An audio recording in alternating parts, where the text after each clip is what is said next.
పాకిస్తాన్లో రైలు హైజాకు గురైంది. ఈ ఘటన స్థానికంగా తీవ్ర కలకలం సృష్టిస్తోంది. బలూచిస్తాన్ ప్రావిన్స్లోని వేర్పాటువాదులు ప్రయాణికుల రైలుపై దాడి చేశారు. 100 మందికి పైగా ప్రయాణికులను బందీలుగా తీసుకున్నామని ప్రకటించుకున్నారు. బలూచిస్తాన్లోని క్వేటా నుంచి ఖైబర్ పఖ్తూన్ఖ్వాలోని పెషావర్కు రైలు వెళ్తుండగా ఈ ఘటన జరిగింది. పాకిస్తాన్లోని బలూచ్ వేర్పాటువాదులు తమ భూభాగంలోని ఓ ట్రైన్ను హైజాక్ చేశారు.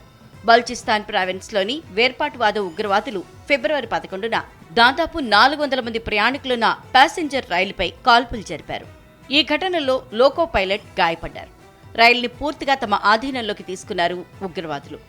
ఈ ఘటనలో 6 సైనిక సిబ్బంది మృతి చెందినట్లు తెలుస్తోంది. బలూచ్ ఉగ్రవాదుల చేతిలో దాదాపు 100 మందికి పైగా ప్రయాణికులు బందీలుగా ఉన్నారని అంతర్జాతీయ మీడియా వెల్లడించింది. పాకిస్తాన్లోని నైరుతి బలూచిస్తాన్ ప్రావిన్స్లోని క్వెటా నుంచి ఖైబర్ పఖ్తూన్ఖ్వాలోని పెషావర్కు వెళ్తున్న జాఫర్ ఎక్స్ప్రెస్ను లక్ష్యంగా చేసుకున్న బలూచిస్తాన్ ఆర్మీ ట్రైన్పై కాల్పులకు పాల్పడినట్లు పాకిస్తాన్ రైల్వే వెల్లడించింది. ఈ ప్రాంతానికి స్వయం ప్రతిపత్తి కావాలని కోరుతున్న ఉగ్రవాద వేర్పాటువాద సంస్థ బలూచ్ లిబరేషన్ ఆర్మీ చాలా కాలంగా ఈ ప్రాంతంలో పాక్ అధికారులు సైన్యంపై విరుచుకుపడుతోంది.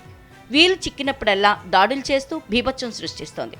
ప్రస్తుతం అదుపులోకి తీసుకున్న రైల్లో పాక్ సైన్యానికి చెందిన సిబ్బంది, ఇతర భద్రతా సంస్థల సభ్యులున్నారని బలూచ్ ఆర్మీ అనుమానం వ్యక్తం చేసింది. వారు స్వతహాగా తమకు లొంగిపోవాలని బలూచ్ సైనికులు డిమాండ్ చేశారు. 120 మంది ప్రయాణికులను బందీలుగా చేసి 6 సైనిక సిబ్బందిని హతమార్చినట్లు బలూచ్ లిబరేషన్ ఆర్మీ ప్రకటించుకుంది.